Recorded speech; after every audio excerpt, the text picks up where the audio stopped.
अब मैं फिर नाते पाक के बाद तकरीर पेश करने के लिए दर्जा हिफ्ज़ के एक तालिब इल्म अज़ीज़म मोहम्मद शहबाज को दावत दूँगा कि वह आवें और अपनी तकरीर पेश करें।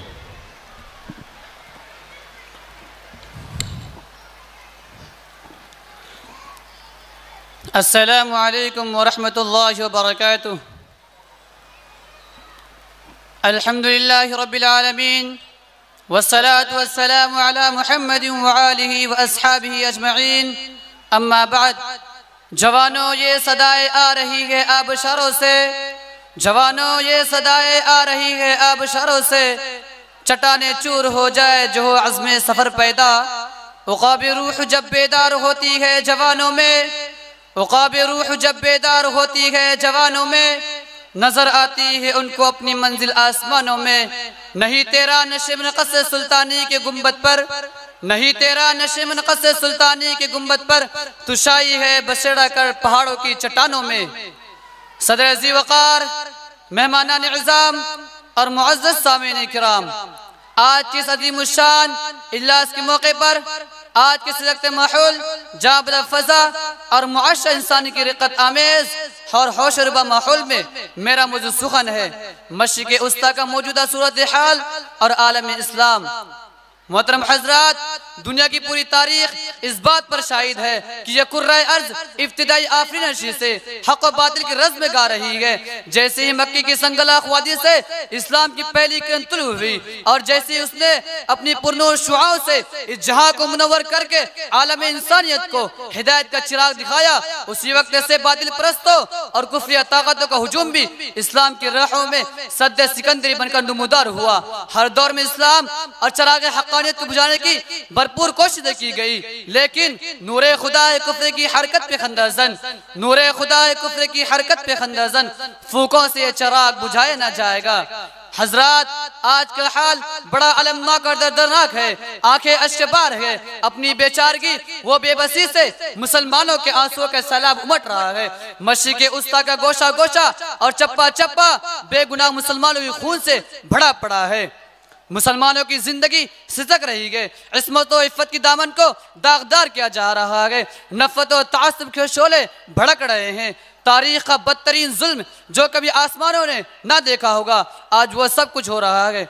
दुनिया जानती है कि 20वीं सदी के वस्त से पहले इसराइल नाम का कोई मुल्क नहीं था, लेकिन आज वही इसराइल, वही अमेरिका बाशिंदगान फ़लस्तीन को जलावतन करता जा रहा है, उनके ज़मीन और जायदाद पर कब्जा करता जा रहा है और ख़तरनाक मिसाइलों से अस्पताल और आबादियों को गुब्बारे राह बनाकर उड़ाया जा रहा है। आज मस्जिद अक़सा को गोलियों का निशाना बनाया जा रहा है। जुल्म खिलाफ सदा बुलंद करने वाले के वजूद को खाक आलूद किया जा रहा है। अखबारात का कोई भी दिन ऐसा नहीं जिसमें कफन में मलबूस मासूम फ़लस्तीनी शुहदा जालिमों की जुल्म बर्बरियत और मुसलमान आलम की गज़वत पर शिकवा ना कर रहा हो, खून में लिथरे हुए बच्चों की आहें गैरत कौमी को आवाज़ ना देती हो, मखबून दुख्तरान इस्लाम की चीखें कानों से न टकराती हो, गासिब यहूद की दगाबाजी और हर धर्मी दुनिया भर के गैर मुसलमानों को न ललकारती हो, फ़लस्तीनी मुसलमानों को दुनिया की तमाम गैर इंसानी सजा दी जाती है, जिन्हें सुनाने की हमारी ज़बान सकत नहीं रखती, जिन्हें सुनने की हमारी कान सलाहियत नहीं रखती। दिल बर्दाश्त से बाहर हो जाता है, बदन में रोंगटे खड़े होने लगते हैं, रिश्ते इस्लाम का जोश दहाड़े मारता है, इंतकाम की चिंगारियां बदन में भड़कने लगती है। ऐसी हालात में जबान से एक चीख निकलती है, क्यों बांध कमर क्यों डरता है, क्यों बांध कमर क्यों डरता है, फिर देख खुदा क्या करता है। मोहतरम सामीन किराम, आज मस्जिद अक़सा शयातीन के नापाक पंजों में जकड़ी हुई है, वो फिर तौहीद परस्ती की पेशानी के लिए तड़प रही है, सलाहुद्दीन अय्यूबी के आहट सुनने के लिए तरस रही है। मस्जिद अक़सा से मोहब्बत के जुर्म में बेशुमार बुजुर्ग रहनुमा सलाखों के पीछे पड़े हुए गए। आज मैं मुहिब्बान इस्लाम से पूछना चाहता हूँ कि बताओ, क्या मस्जिद अक़सा सिर्फ फ़लस्तीनियों की है? क्या वह तुम्हारी नहीं है? क्या वह खुदा का घर नहीं है? क्या हमको इस्लाम ने शायर इस्लाम की अजीम की तहफ़्फ़ुज़ की अजीम जिम्मेदारी नहीं दी? दुश्मन बढ़ता ही चला जा रहा है, आवाज़ उठाने वाला कोई नहीं होता, जुर्म हमारा है, मुजिम हम है। नबी जिहाद देकर गए थे, नबी तलवार देकर गए थे, नबी घोड़े देकर गए थे, लेकिन हमने उन सबको पसे पुष्ट डाल दिया। याद रखो, न समझोगे तो मिट जाओगे हिंदी मुसलमानों, न समझोगे तो मिट जाओगे ए हिंदी मुसलमानों, तुम्हारी दास्तां तक भी न होगी दास्तानों में। मोहतरम सामीन किराम, क्या इराक, सीरिया, फ़लस्तीन की आज़ादी के लिए, इस्लाम की बका के लिए बहे जाने वाले शहीदों का खून आलम इस्लाम के लिए काफ़ी नहीं है? क्या तुम्हें अब भी और इंसानी लाशों के ढेर देखने हैं? फ़लस्तीनियों को कमज़ोर करके इसराइल को ताकतवर बनाना एक देरीना ख्वाब था जो आज उसकी तकमील में लगे हुए गए। क्या अब हमें तस्लीम कर लेना पड़ेगा कि अमेरिका इस ज़माने का खुदा है? क्या हमारी आवाज़ उसकी मुट्ठी में है? हमारा ज़मीन उसने ख़रीद लिया, हम उससे गुलाम हो चुके हैं। मुल्क हमारा होगा लेकिन हुकूमत उसकी होगी। क्या मुल्क वो हमारा है? क्या हुकूमत उसकी होगी? हमें सफ़ाहती से मिटा दिया जाएगा? हरगिज़ नहीं। हम हर ताकत से टकरा जाएंगे, हम हर बातिल का मुकाबला करेंगे।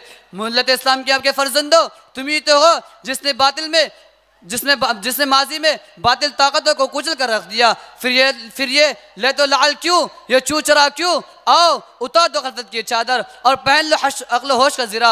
उतार दो बिस्तुली की कुबा, बांध लो सर पर कफन, छोड़ दो ऐश आराम के बिस्तर को और पहाड़ियों की संगीन से टकराने की सलाहियत पैदा करो।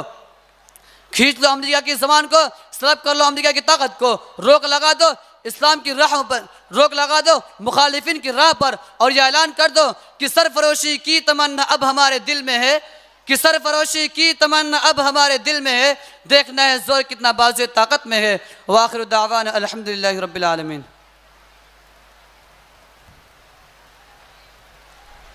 माशा अल्लाह। ये थे अज़ीज़ा मोहम्मद शहबाज जो मस्जिद अक़सा और मशरिक़ वुस्ता के उन्वान पर आपके सामने लबकुशाई कर रहे थे।